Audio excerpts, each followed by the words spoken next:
Target classes Zamania में आपका स्वागत है। देखिए एक सवाल है, 60 में कुल गुणखंडों की संख्या बताइए। 60 में कुल गुणखंडों की संख्या कितनी होगी? गुणखंडों की संख्या कितनी होगी? गुणखंडों का योगफल कितना होगा? कितने सम गुणखंड होंगे? कितने विषम गुणखंड होंगे? आज सभी टाइप के सवाल आपको बताऊंगा। ऐसे तरीके से बताऊंगा कि आज के बाद ऐसी कोई भी सवाल होगी आप आराम से लगा सकते हैं। जैसे कह रहा है कि 60 में कुल गुणखंडों की संख्या बताइए, तो पहला काम जो दिया है 60 दिया है उसका खंड कर लीजिए। अब 60 का खंड करेंगे तो 2 गुणे 2 गुणे 3 गुणे 5 यानी 60 का जिसका भी गुणखंडों की संख्या पूछेगा उसका गुणखंड कर लीजिए। तो 2 गुणे 2 यानी 2 दूना के 4, 4 3 12, 12 5 60 यानी यहां पर आप लिख लीजिए गुणखंडों की संख्या। गुणखंडों की संख्या, गुणखंडों की संख्या ज्ञात कर रहे हैं यानी कुल कितने गुणखंड होंगे। तो देखिए 2 क बार आया है तो 2 बार, यहां लिखिए 2 क बार आया है तो 2 बार। इसके बाद यहां देखिए 3 क बार आया है तो 1 बार। फिर यहां देखिए 5 क बार आया है तो 1 बार। गुणनखंड करेंगे और जो उसका गुणनखंड है जितनी बार आएगा उसके ऊपर उतना पावर लिख देंगे। यहां देखिए 2 क बार आया है 2 बार तो 2 बार लिख दिया। 3 क बार आया है 1 बार आया है तो 1 बार लिख दिया। 5 1 बार आया है तो 1 लिख दिया। जब भी गुणनखंडों की संख्या पूछेगा याद रखिएगा, जब भी कुल गुणनखंडों की संख्या पूछेगा जितना पावर रहेगा उससे बढ़ा देंगे। यानी 2 क बार है तो 2 बार, 1 बढ़ा देंगे 3 बार। 3 क बार है 1 बार, 1 बढ़ा देंगे तो 2 बार। 5 क बार है 1 बार, 1 बढ़ा देंगे तो कितने बार होगा? 2 बार। जितने पावर होगा उसमें हमेशा 1 बढ़ा देंगे।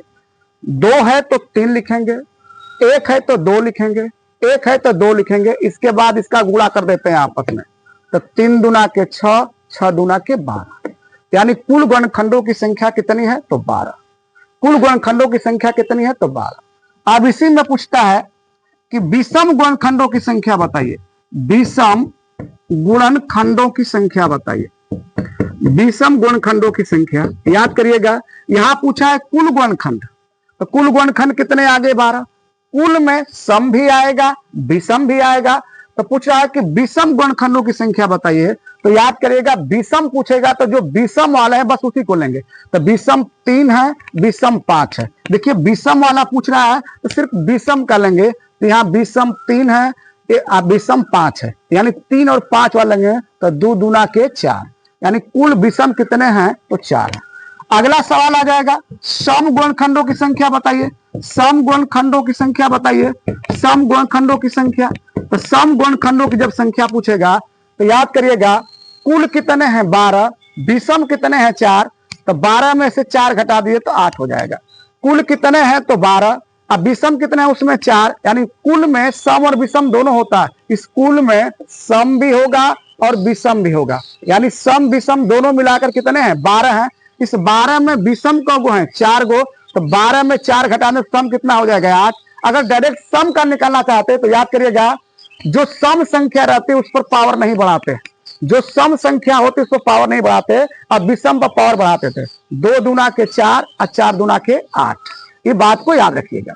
इसके बाद पूछता है गुणनखंडों का योगफल बताइए। गुणनखंडों का योगफल बताइए। गुणनखंडों का योगफल बताइए। जब भी किसी भी गुणनखंड का योगफल पूछेगा याद करिएगा, जब भी किसी गुणनखंड का योगफल पूछेगा तो देखिए 2 पर पावर कितना हो गया? 3। जितना पावर रहेगा 1 बढ़ा कर लिखेंगे। तो पावर 2 था तो 3 कर देंगे, 1 है तो 2 कर देंगे, 1 है तो 2 कर देंगे। जब भी गुणनखंडों की संख्या, जब भी गुणनखंडों का योगफल पूछेगा तो 2 को क बार लिखना है? 3 बार। 2 को 3 बार आपस में गुणा करेंगे। 2 को 3 बार लिखकर गुणा करेंगे तो देखिए 2 को 3 बार गुणा करेंगे तो 8 आएगा और जितना आएगा 1 घटा कर लिखेंगे तो 2 का पावर 3 हो जाएगा। 2 को 3 बार लिखेंगे तो 8 और 1 घटा देंगे तो आपका हो जाएगा 7। इसके बाद जो बेस है, इस बेस को में से हमेशा 1 घटा कर भाग देते हैं। तो बेस 2 है तो 1 घटा देंगे तो 1 हो जाएगा। इसके बाद देखिए 3 पर पावर कितना हो गया? 2। तो 3 को 2 बार लिखेंगे तो 9 आएगा और जितना आएगा तो एक घटा कर लिखेंगे, तो 3 का पावर 2 तो 9 हो गया, एक घटा दिए तो 8 हो जाएगा। अब बेस को हमेशा जितना आधार रहेगा उसमें से एक घटा का भाग देंगे, यहाँ 3 है, एक घटा देंगे तो 2 हो जाएगा। यहाँ देखिए 5 को 2 बार लिखेंगे, 5 को 2 बार लिखेंगे तो आपका 25 हो जाएगा। एक घटाएंगे, 5 को 2 बार लिखेंगे तो 25 हो जाएगा, एक घटा देंगे तो 24। जितना आएगा एक घटा कर ही लिखेंगे, और आधार जो रहेगा उसमें से एक घटाकर भाग देते हैं। या 5 है तो कितना हो जाएगा, तो 4 हो जाएगा। तो 5 है तो कितना, 4, 4 दूना के 8, 8 से 8 कर जाएगा। अब गुणा कर दीजिए, यहाँ पर गुणा कर देंगे, यानी 24 में 7 का, तो 7 चौक 28 को 8 हो जाएगा, हासिल 2 हो जाएगा। 7 दूना के 14 और 14 2 16 हो जाएगा, यानी गुणखंडों का योगफल कितना हो जाएगा, तो 168। इसी में सवाल पूछता है कुल अभाज्य गुणखंड, कुल अभाज्य गुणखंड कितने हैं, कुल अभाज्य गुणखंड, कुल अभाज्य गुणखंड की संख्या पूछेगा। अभाज्य का पूछ रहा है, तो देखिए पावर बढ़ाकर नहीं लिखेंगे, याद करिएगा, पावर बढ़ाकर नहीं लिखेंगे, जो असली है। यानी 2 कब आ रहा है, 2 बार आया है, 3 कब आ रहा है, 1 बार आया है, 5 कब आ रहा है, 1 बार आया है, इन सबको जोड़ देंगे तो 2 1 3 1 4, यानी 2 1 3 1 4, यानी कुल अभाज्य गुणखंड कितने होंगे, तो 4। इसी में पूछेगा कि सम अभाज्य गुणखंड कितने हैं, सम अभाज्य गुणखंड कितने हैं, सम अभाज्य गुणखंड कितने हैं, तो सम वाला देखिए, सम वाला क्या है, 2 2 बार है, यानी 2 है। इसी में पूछ सकता है कि विषम अभाज्य गुणखंड कितने हैं, विषम अभाज्य गुणखंड कितने हैं, विषम अभाज्य गुणखंडों की संख्या है, तो विषम देखिए 3 1 बार है, 5 1 बार है, यहाँ देख लीजिए 3 1 बार है, 5 1 बार, तो एक बारी 2 बार, यानी 2 हो गया। यानी कुल अभाज्य कितने हैं, 4, तो देखो 4 हो गया, सम वाला 2 विषम वाला 2 4 हो गया।